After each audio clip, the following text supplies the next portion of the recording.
Welcome to the deep dive. Today we're getting into vision language models, VLMs. Yeah, VLMs, the AI that can sort of see and understand images alongside text. Exactly. We're talking about the tech that lets you ask, complex questions about images, charts, things like that, and actually get smart answers back. It's a fascinating area. And the specific challenge we're digging into today is making these VLMs fast, really efficient. Especially with high-resolution images, right? Precisely. Yeah. High-res is key if you want the model to, read small text in a diagram or catch subtle details. But it's a huge computational challenge for most current models. It really is. So, our mission for this deep dive is to unpack this research paper introducing FastVLM. A model built, basically, to solve this exact problem, the high-res efficiency puzzle. And we're going deep on the technical side, the innovations they've introduced. We've got the paper, notes, all the material you shared. Yeah, it presents a really interesting technical fix for, that classic tension in AI, getting lots of visual detail versus getting it quickly. Okay, let's start with the challenge itself. Just briefly, what are VLMs fundamentally, and why does high resolution cause problems? So at its core, a VLM combines vision and language. You give it an image, maybe a text question. Like what's happening in this picture. Right. And it processes both to give you a text answer. And the typical setup involves a few main parts. Usually, yeah. You've got the vision encoder first. That's the part that looks at the image, turns it into numbers, basically. Visual tokens. Got it. Tokens encoding the picture. Then a projection layer. It just makes those visual tokens understandable for the language part. Which is the large language model, the LLM. Exactly. The LLM takes your text input and those visual tokens and, generates the final response. Okay, vision encoder, sectum token buyers, projection LLM processes everything. Seems straightforward. So why is high res so important? Well, for a lot of tasks, the details really, really matter. Think about reading text within an image, or understanding a complex scientific chart, or identifying small objects. Yeah, low res would just blur all that out. Exactly. So higher resolution generally means better performance on those kinds of detail-oriented tasks. The VLM can literally see more. Makes sense. But that leads us to the challenge. What happens when you feed a standard vision encoder, maybe like a common ViT, a really big high-res image? Yeah, that's the bottleneck. When the resolution increases, these typical encoders, especially the transformer-based ones, they just generate a ton of visual tokens. Like way more tokens just because the image is bigger? Exponentially more sometimes. It depends on the architecture. But yeah, a flood of tokens. And that hits the rest of the system hard. It does. Two big delays pop up. First, the encoding latency. Just the time the vision encoder takes to process the image and spit out all those tokens, that goes up. Okay, the looking part takes longer. But often, the bigger hit is the LLM pre-filling time. This is the time the LLM needs to sort of ingest all the input tokens, your text prompt, and all those visual tokens before it can even start generating the first word of the answer. So the LLM is busy just reading the input, basically, drowning in visual data. That's a good way to put it, yeah. It's got too much to process up front. And the sum of those two delays, that's the key metric. Right, that's what they call time to first token, or TTFT. Encoding latency plus LLM pre-filling. And a high TTFT means the VLM feels really slow, really laggy. You want that number low for a good user experience. So high-res images, token explosion, high encoding latency A&D, high pre-filling time, bad TTFT. Got the chain. And people have tried fixing this before. Oh, yeah. There are approaches like continuous pre-training, where you just keep training the model on higher and higher resolutions, or tiling. Tiling, like cutting the image into smaller squares. Exactly. Process each tile separately, and then try to stitch the understanding back together. But those have drawbacks. They do. Tiling adds complexity, and you could still end up feeding a huge number of tokens to the LLM anyway. Pre-training is just really expensive computationally. The paper argues these are often like band-aids on a deeper architectural problem. Right. Which brings us neatly to FastVLM's main idea. They didn't use a band-aid, they re-engineered the vision part. Precisely. The absolute core of FastVLM is this new vision encoder architecture they developed. It's called FastViTHD. That's where the real technical innovation is. FastViTHD, and it's a hybrid encoder. What's the advantage of that structure for VLMs? So a hybrid encoder intelligently combines convolutional layers, CNNs, with transformer blocks. Okay. CNNs are really good at handling image structures hierarchically and scaling naturally with resolution. Transformers excel at seeing the bigger picture, capturing long-range dependencies. You get the best of both worlds. That's the idea. You get efficient initial processing and scaling from the convolutions, and then high-quality feature refinement from the transformers. It's considered a pretty good match for VLM needs. And FastViTHD evolved from an earlier model, FastVAT. Right. FastVHD was already a step in this direction, known for being quicker and producing fewer tokens than standard VATs. FastVHD takes that concept and really optimizes it specifically for the high-resolution challenge. Okay, let's get into that optimization. What's the architectural magic in FastViTHD? How does it handle those big images so efficiently? This feels like the crux of it. It absolutely is the key design choice.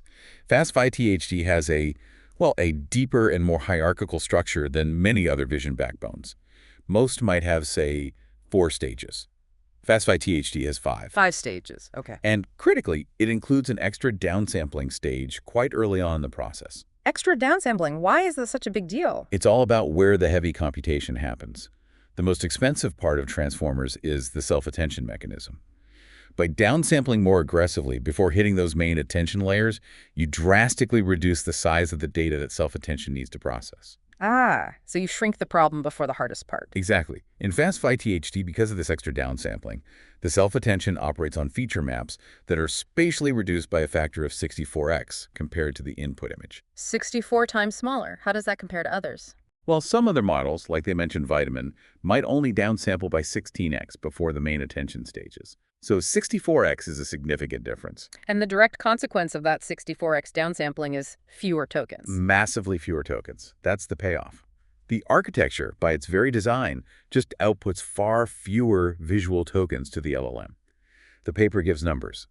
FastViTHD produces about 4 times fewer tokens than the original FastViT, and something like 16 times fewer tokens than a standard VITL14 model, even at a moderate 336 resolution. Wow. 16 times fewer. And that gap probably widens at higher resolutions. It does. The efficiency gain becomes even more critical as the input image gets larger. So the real innovation here isn't some clever trick after the fact to prune or select tokens. It's building the encoder so it just doesn't create that massive token explosion to begin with. You nailed it. That's the central point they emphasize.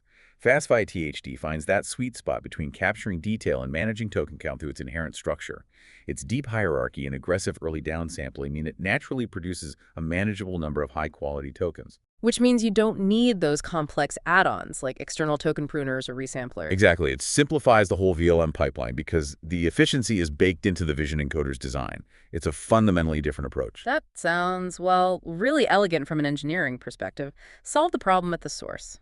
Okay, so how does this clever architecture actually perform? Let's talk efficiency and accuracy. Right. They analyze this using the accuracy-latency trade-off. It's the classic challenge. You want high accuracy, but you also want low latency, fast responses. Usually, improving one hurts the other. And latency here is mostly that TTFT, the time until the VLM starts talking back. Mostly, yes. TTFT is the key user-facing latency metric. They visualize this trade-off using something called the Pareto optimal curve. Okay, the Pareto curve. What's that show? Imagine a graph. Yeah. Accuracy on one axis, TTFT on the other. Lower TTFT is better. The Pareto curve traces the best possible accuracy you can get for any given speed budget or the fastest speed for any given accuracy target. A better model pushes this curve outwards, improving the trade-off. And Figure 4 in the paper shows FastViTHD doing exactly that. It does, quite dramatically. Figure 4 shows FastViTHD significantly shifting that Pareto curve compared to baselines like FastViT. Models using FastViTHD can hit the same performance level as older models, but up to 3 times faster in terms of TTFT. 3 times faster for the same quality output. That's a huge practical difference. It really is. And Figure 5 adds another layer. It shows how the source of the latency changes. How so? It breaks down TTFT into the vision encoding time versus the LLM pre-filling time. At lower resolutions, the LLM processing might be the bigger chunk. But as you push to really high resolutions, even with FastViTHD's efficient token generation, the vision encoding latency itself, just processing that massive image, can start to dominate the total TTFT. Interesting. So even if you solve the token count problem, just looking at a huge image takes time. The bottleneck can shift. Precisely. And that ties into another finding from Figure 4 about matching the encoder to the LLM. Right. What was that? It showed that using a super high resolution image with a relatively small LLM isn't always the best strategy. Why not? Because the small LLM might not actually have the capacity to fully leverage all the fine-grained detail the high-res encoder provides. So you pay the latency cost for high-res encoding, but the LLM can't turn that extra detail into significantly better answers. The vision latency dominates TTFT without a proportional performance gain. So you need an LLM that's powerful enough to actually use the high-quality visual input. The whole system matters. Exactly. It's a system-level design consideration. What about the input method? You mentioned tiling before. How does FastVLM handle static versus dynamic resolution? Yeah, they looked at that in Figure 6. Static resolution is just feeding the whole image in at once. Dynamic involves tiling, breaking it up. Yeah. Counterintuitively, perhaps, for FastVLM, the results showed that static input resolution is generally better for the overall accuracy-latency balance across most resolutions they tested. That's surprising. Many other models seem to rely on tiling for high-res. Right. With FastVLM's architecture, tiling only really started to show a potential benefit at extremely high resolutions, like 1536 by 1936. And even then, it seemed more related to hardware memory limits than a fundamental win. So for most practical scenarios, the simpler static approach works best with FastViTHD. Another simplification thanks to the core architecture. Okay, and how does this inherent efficiency compare to explicitly pruning tokens from other architectures? They address that directly in Table 5. They basically argue, and show data supporting it, that FastViTHD's built-in hierarchical approach is just more effective and simpler than taking a less efficient encoder like a standard VIT and then trying to prune away excess tokens afterwards. Oh, so. Because FastViTHD is designed to generate fewer, more meaningful tokens from the start. They show it can achieve very low token counts, similar to what aggressive pruning methods aim for just by adjusting its training resolution slightly. And it still outperforms models that rely on pruning those less efficient initial tokens. The quality of the fewer tokens matters. It really keeps coming back to the strength of that FastViTHD design. Okay, let's hit the benchmarks.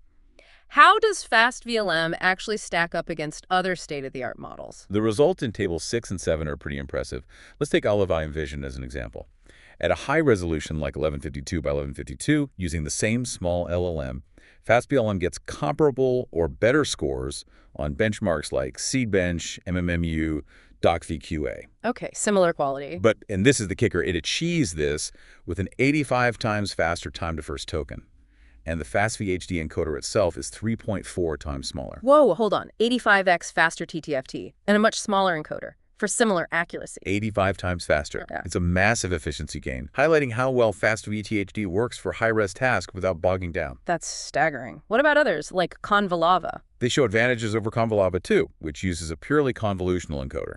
FastVLM tends to be faster and better, especially on benchmarks heavy with text inside images, where the hybrid approach seems to shine. And models using multiple encoders, like ensemble approaches. Good question. They compare against Cambrian-1, which uses multiple encoders. FastVLM, with its single FastViTHD backbone, actually outperforms Cambrian-1 on similar training data. Again, it's way faster, they report, 7.9x faster TTFT than Cambrian-1. So the single, well-designed encoder beats the multi-encoder approach in this case and is much faster. It emphasizes the efficiency you get from optimizing that core vision component properly. They also show competitive results against very recent models like SmallVLM2 and FlorenceVL, often using fewer tokens and a smaller encoder, especially excelling where detailed understanding is needed. And crucially, this isn't just theoretical math. They tested it on real hardware. Absolutely. A key part of their validation was benchmarking on an M1 MacBook Pro using Apple's MLX and Core ML frameworks. So they showed these speedups work on consumer-level devices. Exactly. It proves the efficiency gains aren't just achievable in a giant data center. They translate to practical performance on the kind of hardware many people actually use. That's huge for on-device AI potential. Very important validation. And they did acknowledge the LLM choice still matters, right? Definitely. They showed that switching the LLM backend, for instance, from Vicuna to Qwen 2 models, could boost performance on certain tasks. So even with a super efficient vision encoder, the language model processing those tokens still plays a big role in the final quality. It's a system. Right. And training-wise, it fits into existing methods. Yes, they use standard multi-stage training, similar to practices like LLaVa 1.5, sometimes adding intermediate steps for resolution scaling. It shows the architectural innovation doesn't require totally reinventing the training process. Okay, this has been a fantastic deep dive into FastVLM. If we were to sum up the core contribution, what is it? I'd say FastVLM fundamentally advances efficient, high-resolution image processing for VLMs. The key is the novel FastViTHD architecture. Its deep hierarchical design with aggressive early downsampling inherently balances image detail and token count far better than previous approaches. Leading to that much better accuracy-latency trade-off. Exactly. It largely eliminates the need for complex bolted-on fixes like external token pruning or mandatory tiling for many high-res scenarios. And the results speak for themselves. Dramatically faster TTFT. Yeah, up to 85x in some comparisons. Smaller vision encoders, strong benchmark performance, especially on detail-oriented tasks, and a simpler overall design. It really sets a new benchmark for VLM efficiency, particularly at high resolutions. And seeing it run efficiently on something like a MacBook Pro, it really makes you think, what does this level of efficiency unlock? If we can have VLMs this powerful and this fast, running directly on our everyday devices, phones, laptops, what new kinds of AI applications become possible? It really could change things. Moving sophisticated visual understanding from the cloud right onto the device opens up possibilities for real-time interaction, privacy, accessibility. Completely new experiences. How might this kind of innovation reshape the future of multimodal AI right there in our hands? A very powerful thought to end on. That wraps up this deep dive.